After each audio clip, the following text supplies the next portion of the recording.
Wiksa się zaczyna. Będzie grubo, coś czuję. O, nie, nie.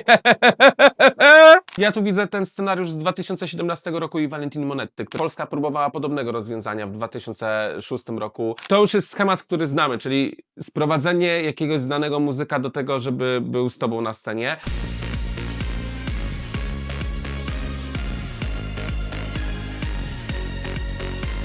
Cześć wszystkim, tu Miechulec, witam was w kolejnych reakcjach na piosenki z Eurowizji 2026, a dziś słyszymy się i widzimy przy okazji piosenki San Marino. To jest w ogóle wielki hit, że San Marino zorganizowała preselekcje, które trwały naprawdę bardzo długo. To chyba pierwsze castingi rozpoczęły się jeszcze w grudniu i było tych castingów po prostu, nie wiem, multum, kilkanaście, nie wiem, 13? Jakoś dużo było tych takich osobnych spotkań, po to, by finalnie po wielu etapach, po wielu miesiącach poszukiwań wybrać i tak Senit, która jechała już na Eurowizję w sumie 3 razy, a teraz pojedzie 4. Chociaż technicznie to 3. raz będzie na Eurowizji, bo no, raz została wybrana, ale Eurowizja się nie odbyła. Dobrze to znamy z polskiego podwórka. Senit pokazywała nam tak naprawdę bardzo różne oblicza. 2011 rok, bardziej takie artystyczne, balladowe, które mi się bardzo podobało. 2020 Freaky, które mi się absolutnie nie podobało, bo ta piosenka była po prostu męcząca dla mnie, wkurzająca, drażniąca. No i 2021, gdzie rzeczywiście zaserwowała nam takiego bopa i to było słuchalne i miało to mnóstwo energii. Ostatecznie skończyło się tylko na 22 miejscu, mimo 12 z Polski. No i mi się wydaje, że tutaj Senit chce powiedzieć do 3 razy sztuka, czy nawet do 4 razy sztuka i przełamać swoją eurowizyjną passę i zająć jakieś lepsze miejsce niż 22. Czy będzie na to szansa? Za chwilę sprawdzimy w reakcjach. Ale zanim reakcje, to oczywiście przypominam Ci o subskrybowaniu mojego kanału, byś nie przegapił lub nie przegapiła żadnych nowych newsów, informacji, wywiadów, reakcji związanych z Eurowizją. Powtarzam to zawsze, ale to jest naprawdę ważne. Zbliżamy się do 30 000, tak więc zostaw subskrypcję, jeżeli jeszcze tego nie robisz. A jeżeli spodobają Ci się te reakcje, to oczywiście łapka w górę i podbicie tego filmu. A ja nie przedłużam, lecimy z tematem Senit Superstar. Wiksa się zaczyna. Będzie grubo, coś czuję.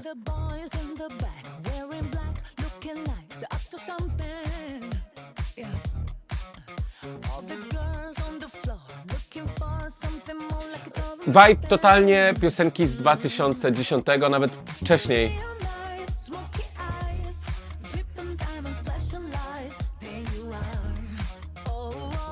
Piosenka o podobnym klimacie to jest... trochę mi się kojarzy Plastic do Something, polskie preselekcje, chyba 2008 rok, no ale wiecie, piosenka, która 15 lat temu nie przeszłaby preselekcji, a tu dzień dobry jest na Eurowizji.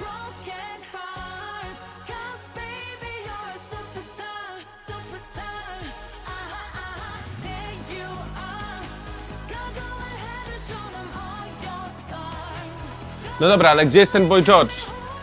Bo tak dużo się mówiło, że to jest Senit featuring Boy George, a na razie laska śpiewa sama. Mam wrażenie, że tam autotuna i tam poprawiaczy to tam troszeczkę jest.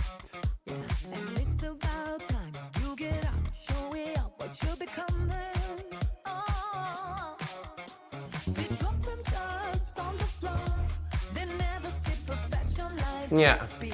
A najlepsze jest to, że to jest pewnie taka, wiecie, wyszukana propozycja, która gdzieś tam leżała i czekała na tę Eurowizję i ona pomyślała, że to będzie wielki wow, że ona zrobi disco hit. No nie wiem, dla mnie to jest po prostu bardzo takie przestarzałe i tego typu piosenka, no trudno, żeby konkurowała z tegoroczną stawką.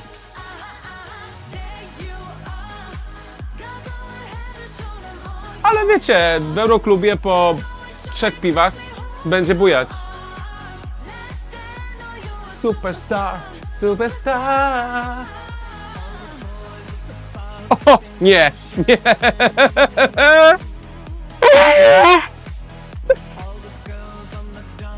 Serio? Waliła tego typa na wizualizację i on zaśpiewał jakieś 2 linijki. Wow. Szczerze wow. Boże, i te tancerki między rzędami, kocham.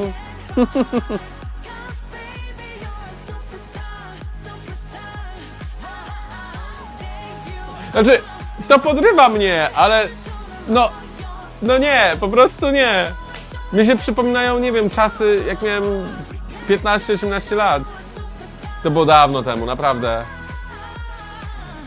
Myślę, że totalnie nie trafiła z piosenką na czasy, no ale cóż, czasem też tak bywa. Jeżeli ona nie odwali jakiegoś, wiecie, mega nietuzinkowego, czegoś oryginalnego w występie, to totalnie zostanie w półfinale, no bo kto ma na to głosować? Jury? Absolutnie nie. Widzowie? No też bym tutaj polemizował, no bo jednak San Marino nie liczy na publiczność, no bo no, nie ma jakiejś diaspory, nie ma kogoś, kto by wspierał ten kraj. No a piosenka, no raczej jak popatrzymy na całą stawkę naszego półfinału, no to raczej wyróżnia się in minus niż in plus, więc nie wiem, jakby ja tu widzę ten scenariusz z 2017 roku i Valentiny Monetty, która wróciła po raz czwarty na Eurowizję i tam zdobyła cały 1 punkt w półfinale i to też może się tak skończyć, no bo kto ma na to głosować, po prostu. A z drugiej strony, ja myślę, że ona zrobi wszystko, żeby wprowadzić jakiś element show do tego swojego występu, że tam kasa to już pójdzie w ruch i zostanie stworzonego coś wow. Natomiast no jeżeli to będzie tylko ten Boy George, no to wydaje mi się, że mało, bo wiecie, jakby to już jest schemat, który znamy, czyli sprowadzenie jakiegoś znanego muzyka do tego, żeby był z tobą na scenie. Tyle, że Florida, który bardzo dobrze się kojarzy, wiecie, jakby z tymi latami 2010, z hitami, które miał, no jednak też z Ameryki, więc to zupełnie inaczej wygląda i zupełnie inaczej brzmi niż Boy George, który miał hity w latach 80. i to w sumie 2. Jakoś ja tego nie czuję, że akurat Boy George będzie tym elementem, który sprawi, że publiczność będzie głosowała, bo nie wiem, będzie pamiętała o jego piosenkach i z nostalgii po prostu zagłosuje w online votingu czy w televotingu.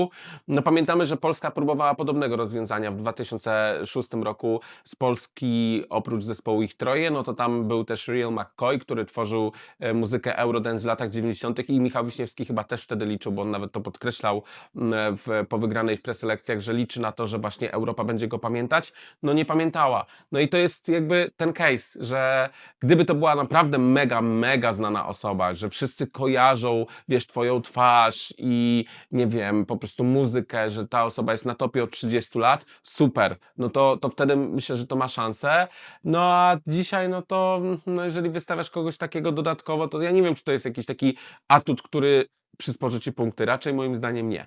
Więc jeżeli ona nie zrobi czegoś wow na scenie, jeżeli po prostu nie będzie tam mnóstwa pirotechniki, jakichś, nie wiem, nieoczekiwanych zwrotów akcji, to moim zdaniem to po prostu przepadnie, bo muzycznie to się nie broni, stylistycznie to się nie broni, Zenit jak zwykle, lata po scenie, no nic, czego byśmy wcześniej nie widzieli. A jak tobie podoba się piosenka San Marino na Eurowizję 2026, daj znać w komentarzu, oceń utwór od 0 do 10 punktów, a jeżeli spodobały ci się moje reakcje, to oczywiście łapka w górę, podbijcie tego filmu, subskrypcję kanału, obowiązkowo, a my widzimy się niebawem w kolejnych filmach, w kolejnych reakcjach, bo już ich niewiele zostało do końca. Tak więc do zobaczenia, trzymajcie się, cześć!